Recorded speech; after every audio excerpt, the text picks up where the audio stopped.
हरिहन्तो भगवन्त इन्द्रमहिता सिद्धाश्च सिद्धीश्वरा आचार्या जिनशासनोन्नतिकरा पूजा उपाध्यायका सिद्धान्त सुपाठका मुनिवरा रत्नत्रयाराधका पंचेते परमेष्ठिन प्रतिदिनं कुर्वन्तु ते मंगलम। बोलो अनंत अनंत परम सिद्ध भगवान की जय। 1008 श्री आदिनाथ भगवान की जय। अंतिम तीर्थेज भगवान महावीर स्वामी की जय। आचार्य भगवान गुरुवर श्री विशुद्ध सागर जी महाराज की जय। जय मुनि श्री सुप्रभ सागर जी महाराज की जय। जय मुनि श्री प्रणत सागर जी महाराज की जय। जय जन बंधु, समीचीन विकल्पों का सम्यक समाधान मैं आप सभी का स्वागत करता हूँ। प्रतिदिन की भांति देश विदेश के जो श्रावक गण हैं उनसे जो प्राप्त विकल्प है उस विकल्पों का समाधान मुनिषी सुप्रभ सागर जी महाराज जी अपने ओजस्वी वाणी से करेंगे। हम सब लोग उसका अभी लाभ लेंगे। आचार्य भगवान गुरुवर श्री विशुद्ध सागर जी महाराज जी के स्वर्णिम जन्म जयंती के उपलक्ष्य में इस कार्यक्रम का आगाज हुआ था और यह कार्यक्रम दिन ब दिन अपने फनक पे है।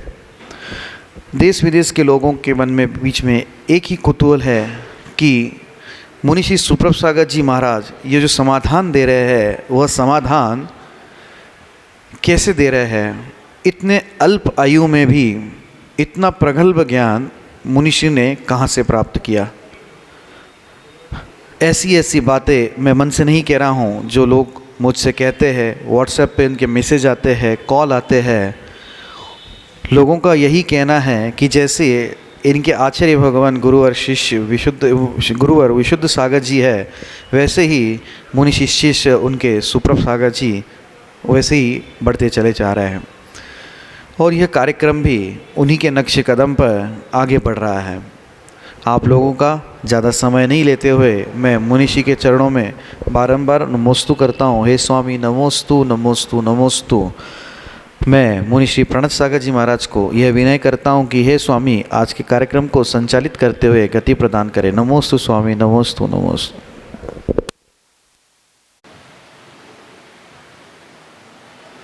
नमो हरिहंताणं नमो सिद्धाणं नमो आयर्याणं नमो वज्रायाणं नमो लोये सवसाहुणं। पंच परमेष्ठी भगवान की परम पूज्य आचार्य भगवंत गुरुवर विशुद्ध सागर जी मुनि महाराज की परम पूज्य मुनि श्री सुप्रभ सागर जी महाराज की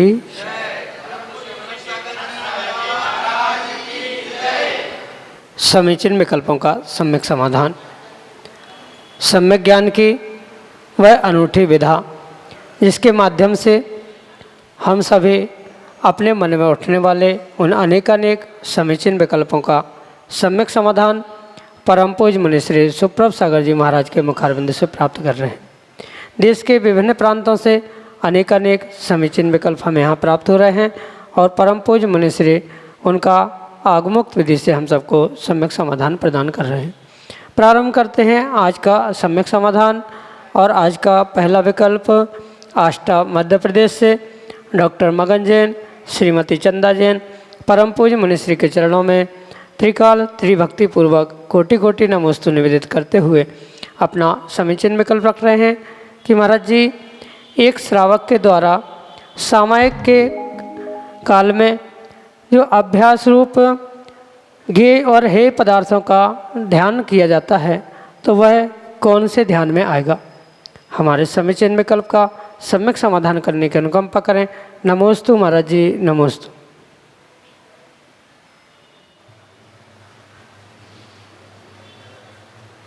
ओम नमः सिद्धम। परम पूज्य आचार्य भगवान गुरुवर विशुद्ध सागर जी महाराज के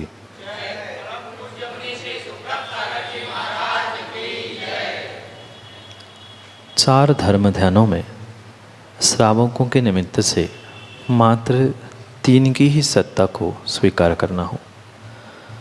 आर्द्र ध्यान, रौद्र ध्यान और धर्म ध्यान की अपेक्षा से 3 की ही सत्ता उन श्रावक छदमस्त तक मानी गई है और शुक्ल ध्यान श्रावकों को क्या 6वें 7वें गुणस्थानवर्ती मुनियों को भी संभव नहीं। इसलिए जो श्रावक सामायिक के काल में परिपूर्ण रूप से उस ज्ञेय और हेय के बारे में चिंतन कर रहा है, अपने मन को एकाग्र कर रहा है, वहाँ पर परिपूर्ण रूप से वह धर्म की कोटि में यानी हेय छोड़ने योग्य और ज्ञेय ग्रहण करने योग्य, जानने योग्य उन वस्तुओं के प्रति जो उनका चिंतन चल रहा है वह परिपूर्ण रूप से हम धर्म ध्यान के अंतर्गत ही स्वीकार कर सकते। अगर उन हेय वस्तुओं के बारे में अगर चिंतन करते करते करते वह हेय वस्तु मेरे पास क्यों आई, उसको मैं दूर कर लूँ, इसको मेरे पास नहीं आना था, ऐसा अगर चिंतन हो गया तो वही जो सामायिक के काल में हेय वस्तु का चिंतन चल रहा था वही आपके लिए परिपूर्ण रूप से आर्द्र ध्यान में परिवर्तित होने का कारण बन सकता। इसलिए बन सकता है क्योंकि आर्द्र ध्यान के जो 4 पाए या 4 भेद आचार्य भगवान बताते हैं, वहाँ स्पष्ट आचार्य भगवान ने उन 4 भेदों को कहा है जहाँ जीव उन पर इष्ट प्रयोग, इष्ट वस्तुओं के निमित्त से जो ममत्व भाव से युक्त होकर इष्ट के वियोग के बारे में दुखी हो रहा है या अनिष्ट संयोग के बारे में दुखी हो रहा है। हेय यानी अनिष्ट था, छोड़ने योग्य था, उस हेय वस्तु को चिंतन करते करते उस अनिष्ट संयोग के साथ अगर जुड़ जाता है तो वही उसका धर्म ध्यान परिपूर्ण रूप से आर्द्र ध्यान में परिवर्तित हो सकता है। इसलिए जीव की उस हेय वस्तु को समझने की, चिंतन करने की कब कौन सी कैसी परिणति है उस पर उसका निर्धारण किया जा सकता है कि वह ध्यान आर्द्र, रौद्र या धर्म में से कौन सा है।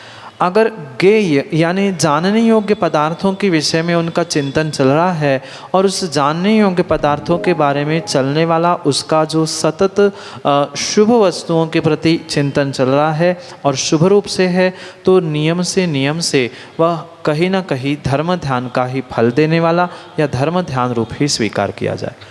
हेय वस्तुओं का चिंतन करते समय अगर उसका सम्यक चिंतन चल रहा है तो वहाँ पर वह विपाक विचय आदि रूप उसका चिंतन होते हुए जो विपाक विचय रूप धर्म ध्यान कहा है वह विपाक विचय रूप या अपाय विचय रूप धर्म ध्यान हो सकता है। या अगर वह ज्ञेय वस्तुओं को यानी जानने योग्य पदार्थों को जानने में उसके प्रति श्रद्धान विश्वास उसका निर्णय करने में अपने उपयोग को लगा रहा है, अपने चिंतन को लगा रहा है, तो वह आज्ञा विचय नाम का पहला धर्म ध्यान भी हो सकता है।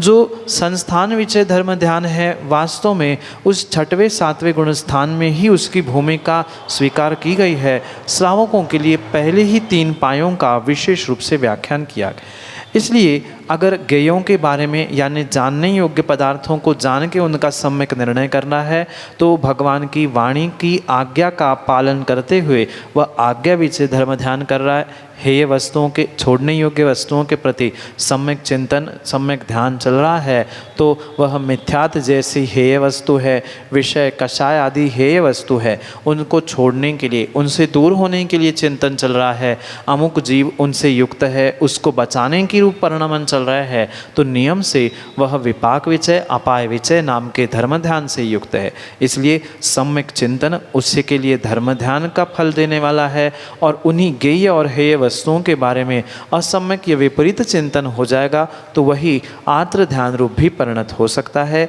यही श्रावकों की अपेक्षा से सामायिक में किए जाने वाले हेय और ज्ञेय तत्वों के बारे में सम्यक समाधान। अगले समीचीन विकल्प के लिए करमाड़ा महाराष्ट्र से हुकुमचंद माणिकचंद शाह परम पूज्य मुनिश्री के चरणों में बारंबार नमोस्तु निवेदित करते हुए अपना समीचीन विकल्प रख रहे हैं कि महाराज जी, क्या सम्यक दर्शन प्राप्त होने के बाद ज्ञान चेतना मानने से धर्म का अवमानन होता है? हमारे समीचीन विकल्प का सम्यक समाधान करने की अनुकंपा करें। नमोस्तु महाराज जी, नमोस्तु। चेतना के जो 3 भेद आचार्य भगवंत कहते हैं, ज्ञान चेतना, कर्म चेतना और कर्म फल चेतना, भले ही इन्हें आचार्य भगवंतों ने 3 चेतना में विभाजित किया है, पर वास्तव में देखा जाए तो ज्ञान चेतना के अभाव में कर्म और कर्म चेतना का अनुभवन संभव नहीं। ये जो चेतना का विभाजन किया है परिपूर्ण रूप से उन मुख्यताओं के निमित्त से, यानी जहाँ मात्र कर्म फल को अनुभवन करने की शक्ति है, उस मात्र अनुभवन करने की मुख्यता से ज्ञान फल चेतना कहा। जो पुरुषार्थ करते हुए उन कर्मों से दूर होने के लिए, कर्मों को प्राप्त करने के लिए जो भी पुरुषार्थ कर रहा है वह कर्म चेतना कही। और इन कर्म फल कर्म चेतनाओं से रहित होते हुए मात्र ज्ञान की अनुभूति करने रूप ज्ञान चेतना कही। पर कर्म और कर्म फल का अनुभवन भी जीव अगर करेगा तो ज्ञान के अभाव में नहीं करेगा। इसलिए कथनचित ज्ञान की सत्ता में ही ये कर्म चेतना कर्म फल चेतना होती है। इसलिए इसे सर्वथा भिन्न नहीं कहा जा सकता, क्योंकि चेतना का ही पर्यायवाची नाम ज्ञान है, ज्ञान दर्शन है। और ज्ञान से ही युक्त होकर कर्म या कर्म फल का अनुभव होने से उन एकेंद्रीय जीव में भी अशुद्ध ज्ञान चेतना को मानने की आवश्यकता है। जहाँ आचार्य भगवान ने चेतना के 2 भेद बताए, वहाँ इस प्रकार से ही 2 भेद बताए, एक अशुद्ध ज्ञान चेतना और एक शुद्ध ज्ञान चेतना। जो कर्म कर्म फल चेतना है ये अशुद्ध ज्ञान चेतना है, और ज्ञान चेतना जो शुद्ध रूप से है वह अरहंत सिद्धों की कही। और उसमें भी परम परम शुद्ध ज्ञान चेतना उन सिद्धों की जहाँ किसी भी प्रकार के कर्म आदि का विभाव आदि का संभवन या सत्ता नहीं होती। अब प्रश्न आता है कि सम्यक दर्शन के बाद ज्ञान चेतना प्रकट होती है या सम्यक दर्शन के बाद ज्ञान चेतना उत्पन्न हुई, ऐसा मानना सर्वथा अनुचित है। क्योंकि ज्ञान चेतना तो त्रैकालिक थी, ज्ञान चेतना के अभाव में कभी भी अनुभवन नहीं हो सकता। अंतर इतना था, वह कर्मों के निमित्त से अशुद्ध ज्ञान चेतना थी, और सम्यक दर्शन होने पर थोड़ी सी शुद्धि हुई, चारित्र होने पर और थोड़ी शुद्धि हुई, आगे के गुणस्थानों पर पहुँचते पहुँचते वह शुद्ध चेतना परम शुद्ध चेतना तक, ज्ञान चेतना तक पहुँचती। इस कारण से ये धर्म के आगम के विपरीत ही कथन होगा कि सम्यक दर्शन प्राप्त होने पर ज्ञान चेतना होती है या ज्ञान चेतना प्रकट है। ये किंचित भी आगमोक्त बात नहीं। अगर उसके साथ हम अपेक्षा लगाते हुए कथन करेंगे कि सम्यक दर्शन प्राप्त होने से मिथ्यात्व का नाश हो गया, और वह मिथ्यात्व रूपी अशुद्ध ज्ञान चेतना जो थी, मिथ्यात्व के सत्ता में जो अशुद्ध ज्ञान चेतना थी, उसका परिणमन समाप्त होके वह सम्यक दर्शन प्रकट होते हुए वह एक देश शुद्ध ज्ञान चेतना प्रारंभ हुई। अगर ऐसा कथन कर रहे हैं अपेक्षाओं को लेते हुए, एक देश लगाते हुए, तो वह कथनचित बात सत्य हो सकती है, उसे कथनचित स्वीकार भी किया जा सकता है। पर सर्वथा सम्यक दर्शन के बाद ज्ञान चेतना को उत्पन्न होना मानना, उसकी प्रतीति होना मानना, ये संभव नहीं है। क्योंकि मिथ्या दृष्टि जीव भी अगर कर्मों की कर्म फल की अनुभूति करता है तो अनुभूति करने का काम ज्ञान और चेतना का ही होता है। भले ही वह अशुद्ध ज्ञान चेतना हो, चेतना के अभाव में, ज्ञान दर्शन के अभाव में जीव कभी भी अनुभूति नहीं करता। मिथ्यात्व की भी अनुभूति कर रहा है, असंयम की भी अनुभूति कर रहा है, वो भी ज्ञान से कर रहा है, पर वह मिथ्यात्व के प्रत्यय के साथ होने से अशुद्ध है, और सम्यक दर्शन प्राप्त होने पर वह अशुद्ध ज्ञान की जगह है, कर्म फल की जगह है, कर्म रूप या ज्ञान चेतना रूप परिणत होते हुए अनुभवन में आता है। मुख्यता के कथन से, अपेक्षित कथन से वह बात सत्य हो सकती है, पर सर्वथा कहेंगे तो वह आगम के विपरीत है। कहीं ना कहीं अपेक्षा जोड़ते हुए, एक देश कथन करते हुए स्यादवाद से कथन करेंगे तो आगम में दोष नहीं है। एकांत से सर्वथा कहते हुए कथन करेंगे तो वह आगम के विपरीत अवर्णवाद होने की संभावना है, अन्यथा नहीं। यही आपके लिए सम्यक समाधान। श्रेयांश जैन, LIC सागर मध्य प्रदेश से, परम पूज्य मनुष्य के चरणों में बारंबार नमोस्तु निवेदित करते हुए अपना समीचीन विकल्प रख रहे हैं कि महाराज जी, हम लोग पूजन करते समय पढ़ते कुछ और हैं और चढ़ाते कुछ और हैं, तो क्या इसमें हमें पूजन का फल मिलेगा या दोष लगेगा? हमारे समीचीन विकल्प का सम्यक समाधान करने की अनुकंपा करें। नमोस्तु महाराज जी, नमोस्तु। पूजन करते हुए कहना कुछ, चढ़ाना कुछ और मन में सोचना कुछ, ये परिपूर्ण रूप से आपको मायाचारी का फल ही देने वाला कार्य हो सकता। कथनचित हमने जो शरीर से या कभी कभी शुभ परिणामों से ये परिणति की थी, कथनचित कुछ अंशों में पूजा करने का शुभ फल भी मिलेगा, पर वो बहुत थोड़ा रहेगा। पर उसके साथ जो हमने अन्यथा प्रवृत्ति की है, उस अन्यथा प्रवृत्ति के निमित्त से मायाचारी का फल हमें विशेष रूप से मिले। क्योंकि माया की परिभाषा ही आचार्य भगवंत इस प्रकार से करते हैं, मन में कुछ, वचनों से कुछ अन्य ही और शरीर से तीसरी और ही क्रिया, यही वास्तव में मायाचारी है। और ये मायाचारी अगर हम देवशास्त्र गुरु के सानिध्य में उनके समक्ष कर रहे हैं, तो नियम से हमारे लिए ये निधत्ति निकाचित रूपी कर्म बंध के आश्रव का हेतु बन सकता। पुण्य के उस कार्य में, यानी पूजा, अभिषेक, पाठ आदि के पुण्य कार्य में हम अन्य किसी भी प्रकार की मायाचारी की क्रिया कर रहे हैं, वह माया की क्रिया हमारे लिए नियम से मायाचारी कर्मों को यानी तिर्यंच आदि पर्यायों को देने के लिए निमित्तभूत बन सकती। क्योंकि शरीर की या उस द्रव्य आदि चढ़ाने की जो शुभ क्रिया थी, शुभ वचन थे, उसमें हमें थोड़ा सा चुटकी सा ही पुण्य मिला था, पर मायाचारी से जो बहुत बड़ा पाप मिला था, वह पुण्य भी पाप में संक्रमित होके हुए फल हमें पाप का ही मिलेगा, मायाचारी का ही मिलेगा। इसलिए जिस प्रकार की हम द्रव्य कह रहे हैं, माना कि हम अखंड अक्षय पद प्राप्त है, अक्षतम कह रहे हैं, तो वहाँ वास्तव में वह अक्षत भी अखंड होने की आवश्यकता है। अगर धो के उठा धरी करते हुए अगर उसके टुकड़े हो चुके हैं, छोटे छोटे हो, चाहे एक के दो भी टुकड़े हो गए हो, तो वह हम कह तो यही रहे हैं कि अखंड अक्षय पद प्राप्त है, पर वहाँ अखंड अक्षत ही नहीं बचा, अखंड अक्षय पद कहाँ से मिले?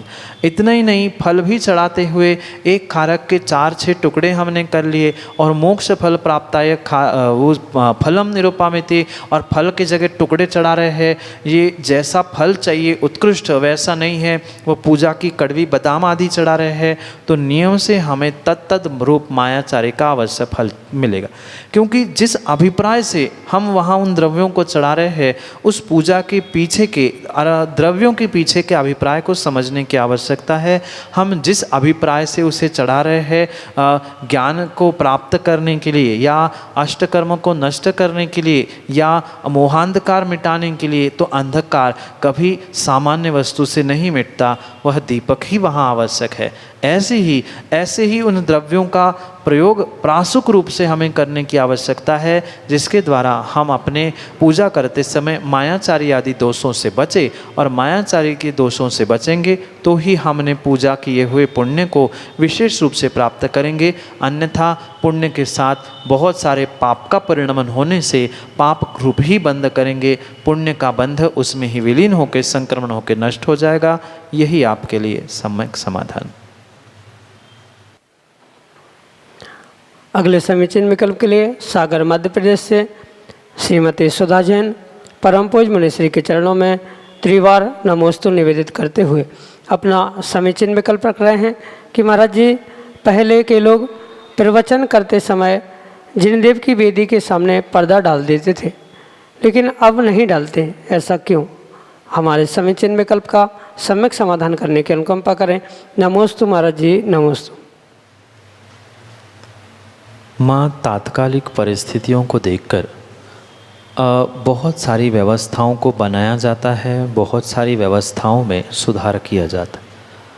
अगर पूर्व काल की कुछ परंपराओं को देखें तो जो पर्दा आदि डालने की व्यवस्था थी, हो सकता है उस समय पर स्थान कम हो बैठने के लिए, जिसके निमित्त से अगर प्रवचन करने वाला या सुनने वाला स्वाध्याय वचनिका के समय में भगवान के वेदी को, भगवान को पीठ हो रही हो, इसलिए भी पर्दा लगा जा रहा हो, या कुछ ऐसी विसंगतियाँ हो जिसके कारण से भगवान को पर्दे के द्वारा या किसी अन्य कारणों से छुपाते हुए या उनके सामने उस पर्दे का आवरण रखते हुए जिनवाणी आदि आदि का पठन पाठन होता। ज़रूरी नहीं है कि भगवान के सामने पर्दा लगाने पर ही जिनवाणी होती है, ऐसा कहीं आगम ग्रंथों का उल्लेख या आगम की ये कोई व्यवस्था नहीं। ये तात्कालिक कुछ परिस्थितियों के वशीभूत बनाई गई व्यवस्था है। मंदिर की जगह कम होती हो या वेदी के सामने ही स्वाध्याय या जिनवाणी पट का पठन पाठन होता हो, किसी की पीठ ना हो, किसी का अभिनय ना हो, इस अपेक्षा से वहाँ पर्दा आदि डालने की व्यवस्था बनाई जाती। पर अगर वर्तमान में उन वेदियों से दूर होकर ही अगर स्वाध्याय प्रवचन आदि हो रहा है तो पर्दे की आवश्यकता नहीं है, और विनय परिपूर्ण रूप से हो रही है या अभिनय नहीं हो रही है तो भी पर्दा आदि डालने की आवश्यकता नहीं है। ऐसा विचार भी उचित नहीं है कि भगवान के सामने दूसरे किसी छद्मस्त जीव के, श्रावक के प्रवचन या मुनियों के प्रवचन नहीं हो सकते इसलिए पर्दा, ये भी ऐसी कोई व्यवस्था नहीं है, क्योंकि जो भी प्रवचन होंगे वह जिनेंद्र भगवान की वाणी से ही प्राप्त किए हुए ग्रंथों का ही वहाँ वाचन होगा, उद्घोषण होगा। इसलिए ये तर्क नहीं है, ये मात्र तात्कालिक परिस्थितियों को लेकर बनाई हुई व्यवस्था है। और अगर वर्तमान में हमने वेदियों पे पर्दा भी लगा लिया, माना कि, और कोई बाहर का व्यक्ति दर्शन करने के लिए आया और उसको दर्शन नहीं मिले, तो क्या हमें ज्ञानावरणी दर्शनावरणी कर्म का आश्रयबंध नहीं होगा? नियम से होगा। इसलिए इस बातों को हम अवश्य समझे कि ये मात्र तात्कालिक व्यवस्था थी, ऐसा कोई कंपल्सन आगम ग्रंथों में नहीं है। इसलिए परिस्थितियों को देखकर उसमें सुधार भी हो सकता है, लगाया भी जा सकता है, नहीं लगाए तो भी दोष नहीं है। यही आपके लिए सम्यक समाधान। प्रतिष्ठाचार्य पंडित पवन कुमार दीवान, मुरैना, मध्य प्रदेश से परम पूज्य मुनिश्री के चरणों में कोटि कोटि नमोस्तु निवेदित करते हुए अपना समीचीन विकल्प रख रहे हैं कि महाराज जी, गृह चैत्यालय एवं जिन गृह चैत्यालय में क्या अंतर है? वर्तमान में इसका निषेध किया जा रहा है, ऐसा क्यों? हमारे समीचीन विकल्प का सम्यक समाधान करने की अनुकंपा करें। नमोस्तु महाराज जी, नमोस्तु। आगम में आचार्य भगवंत 3 प्रकार के चैत्यालयों की व्याख्या करते हैं।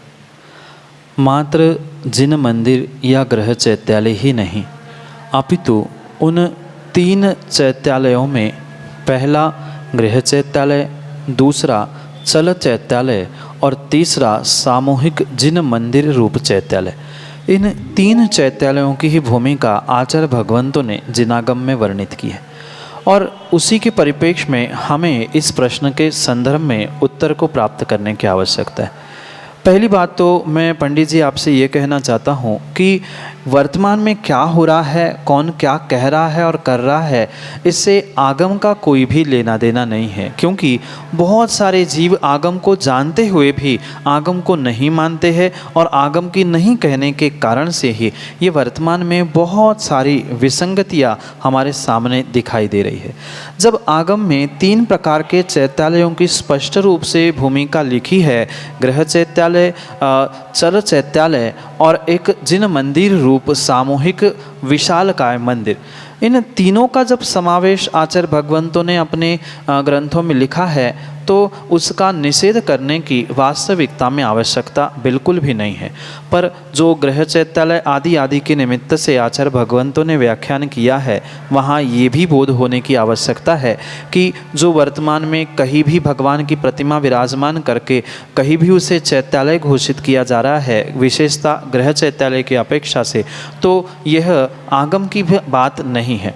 और हो सकता है इनको देखकर कोई निषेध कर रहा हो, पर निषेध जिसका करना चाहिए उसका ही हो, विधिवत जब गृह चैत्यालय की बात लिखी है, इतना ही नहीं अपितु आचार्य भगवंत इतना भी लिखते हैं कि जिसके घर में चैत्यालय नहीं है, जिसके घर में कभी दिगंबर मुनि के चरण नहीं पड़े हैं, वह घर नहीं है अपितु एक चिड़िया का घोंसला के समान है।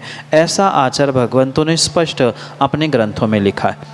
इसलिए ये परम सत्य बात आगम के परिप्रेक्ष्य में समझनी होगी कि गृह चैत्यालय आदि की जो व्यवस्था बनाई गई है कि कितनी दूरी से क्या विराजमान करना, कहाँ पर कौन सी दिशा में कौन से स्थान में वह गृह चैत्यालय होना चाहिए, घर के सांसारिक कार्य के जो कमरे हैं या स्थान हैं उससे कितनी दूरी पर वह विराजमान हो, ये सब कुछ व्याख्यान हमें उन आगम के आचार्यों के ग्रंथों के अभिप्राय से ही समझने की आवश्यकता है। पर आगम ग्रंथों में किसी भी प्रकार से इस गृह चैत्यालय आदि का निषेध नहीं है, पर जो वर्तमान में गृह चैत्यालय के नाम पे अति हो रही है, अशुद्धियाँ हो रही है, उसका निषेध अवश्य है। व्यवस्थित शुद्धिपूर्वक विधिपूर्वक जो व्याख्यान किया है उसको समझते हुए अगर कोई गृह चैत्यालय बना रहा है तो उसमें कोई भी निषेध नहीं है। जैसी जीवों की गति होगी वैसी ही मति, और जैसी मति वैसी गति, यही पंचम काल के परिणति के लिए उत्तर है। यही आपके लिए सम्यक समाधान। अगले समीचीन विकल्प के लिए हमारे सामने हैं श्रीमती सुषमा जैन, परासिया, छिंदवाड़ा, मध्य प्रदेश से अपने समीचीन विकल्प के साथ। बोलो सुप्रभ सागर महाराज की जय। बोलो प्रणीत सागर महाराज की जय। हाँ महाराज जी, हमारा प्रश्न है कि भक्ति करते समय गवासन का क्या अर्थ है, इसका सम्यक समाधान कीजिए।